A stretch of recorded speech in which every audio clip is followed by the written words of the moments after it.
Bonjour et bienvenue dans ESO, l'émission qui parle d'ésotérisme. Et aujourd'hui, nous allons parler des fêtes païennes.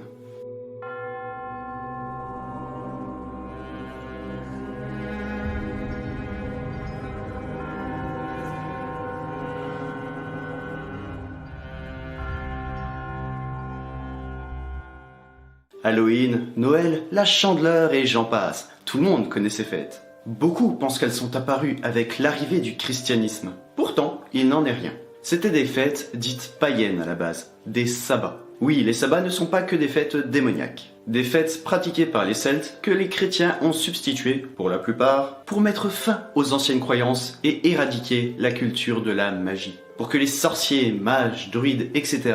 ne puissent plus pratiquer. De nos jours, les Wiccans célèbrent encore ces vieilles fêtes. Commençons par Samhain, qui est la prochaine fête. C'est le dernier jour de l'année celte, soit le 31 octobre. Du coup, le fait que ce soit à cette date, même si le nom Samhain ne vous dit rien, je pense que vous avez fait le rapprochement avec Halloween. Halloween vient de All Hallows Eve, ou de All Souls Night, qui signifie la nuit des âmes ou la nuit des morts. C'est gai tout ça. C'est la nuit où le voile entre le monde des vivants et le monde des morts est le plus fin. L'occasion de célébrer les défunts et de découvrir leur savoir. C'est ce soir-là où tous les mages, médiums, sorcières, etc. pouvaient communiquer le plus facilement avec les morts. Et pour cette occasion, on se déguisait en fantôme ou en mort-vivant lors des fêtes. Mais ce n'est pas tout. Cette date correspond également à la mort du dieu Soleil, qui n'est de courte durée car il renaît à Yule. Mais qu'est-ce donc que Yule? C'est la date du solstice d'hiver le 21 décembre. Le moment où la nuit est la plus longue et où le soleil va commencer à se montrer de plus en plus. En soi, la renaissance du dieu soleil. D'ailleurs, j'ai appris qu'à l'époque, ce jour-là, on travaillait moins. Car d'une part, les journées étaient courtes, mais aussi pour pouvoir profiter des soirées en famille ou entre amis. Enfin, je dis qu'ils bossaient moins, mais ils bossaient quand même 10 heures par jour, alors que normalement c'était 15 heures. Truc de dingue! On retrouve à cette période de l'année beaucoup de choses que l'on possède encore à Noël. Le gui, symbole de fertilité, dont leurs boules blanches servaient à décorer les sapins avec des guirlandes, des boules, des étoiles, plein de lumière partout, et surtout, on s'offrait des cadeaux. Pour célébrer cette période de paix et d'amour, on s'offrait des cadeaux du 21 au 31 décembre. C'est d'ailleurs de Yule que vient la tradition de s'embrasser sous le gui. C'était une période propice au mariage. Les deux amoureux qui s'embrassent en dessous s'assurent d'un amour éternel. C'est tellement mignon. On passe le nouvel an et vient Imbolc, que l'on fête le 2 février. Comme, je vous donne un indice, ce jour-là, on mange quelque chose où on met plein d'huile de palme dessus. Vous l'avez? La Chandeleur. Initialement, cette fête célèbre Brigitte, ou Brigitte, déesse du feu, de la fertilité et de la purification. Mais aussi le réveil de la terre. Quelques fleurs pointent le bout de leur nez, les animaux sortent de leur hibernation.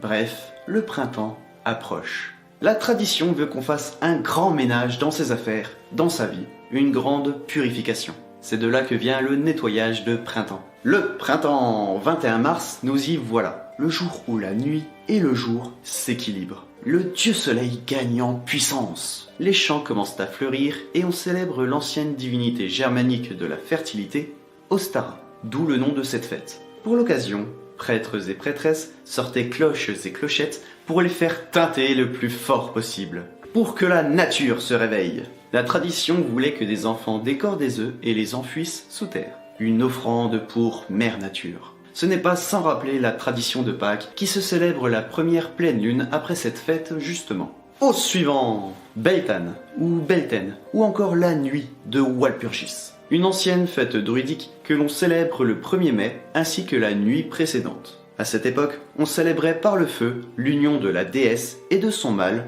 Cernunnos, le dieu cornu qui incarnait le cycle biologique de la nature et de la fertilité. De cette union naissaient les premiers fruits de la saison. Plus la fête était importante, plus les récoltes étaient abondantes. Ce jour-là, on ne travaille pas, comme de nos jours avec la fête du travail.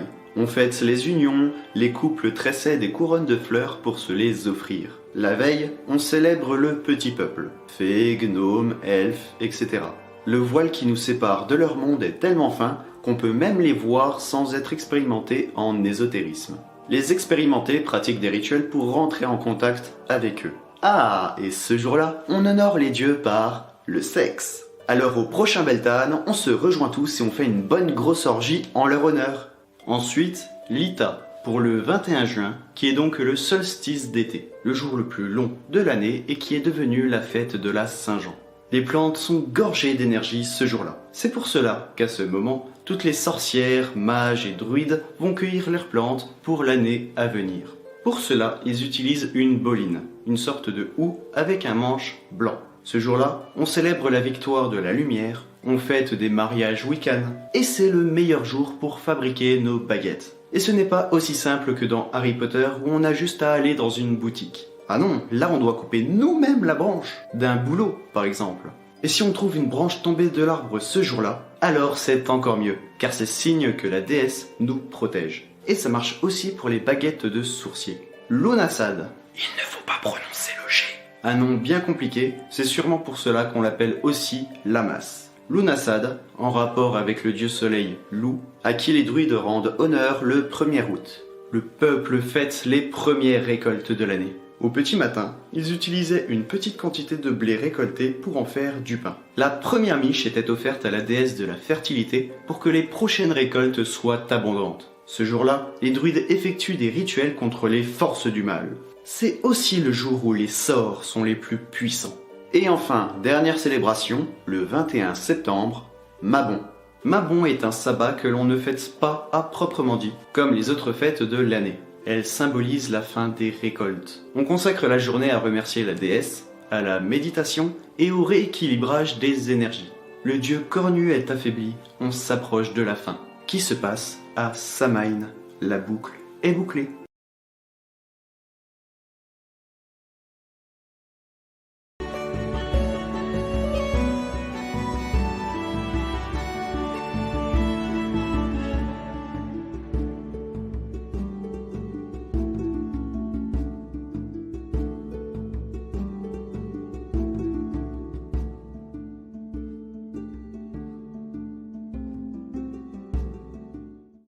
Ah, la Suisse, le chocolat, le fromage, les belles montagnes enneigées. Pourquoi on est là?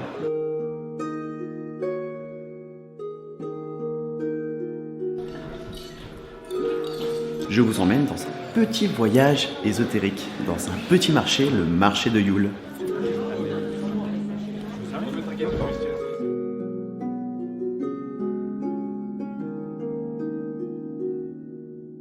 Nous sommes dans un château, donc construit en Suisse au XIIe siècle, dans le village d'Aigle.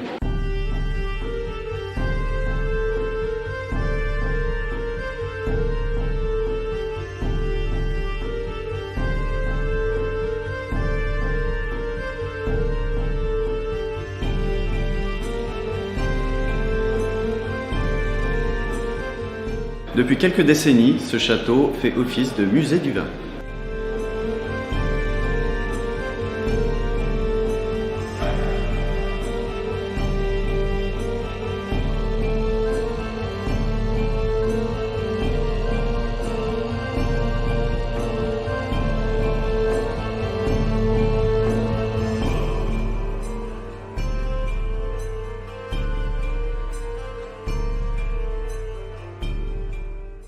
Je suis là à la base pour filmer deux amis hypnotiseurs, Charlie et Christophe, d'Hypnosphère.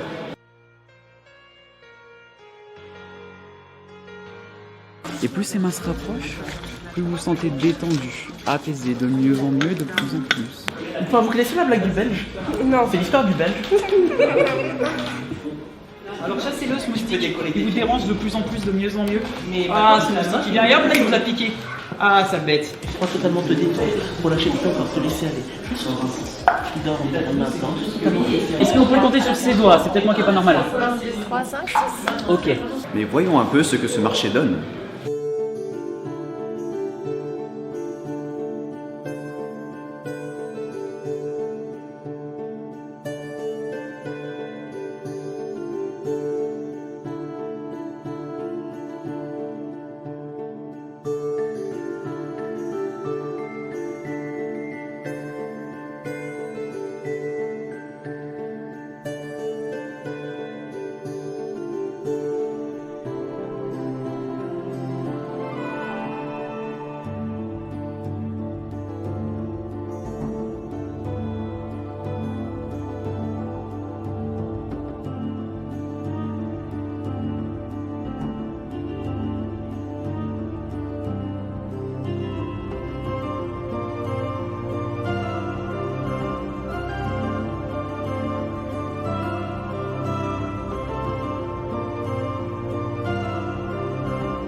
Les stands sont cool, l'organisation au top. J'ai passé de bonnes petites vacances aussi. Peut-être que l'année prochaine, il y aura une deuxième édition. Sur ce, à la prochaine!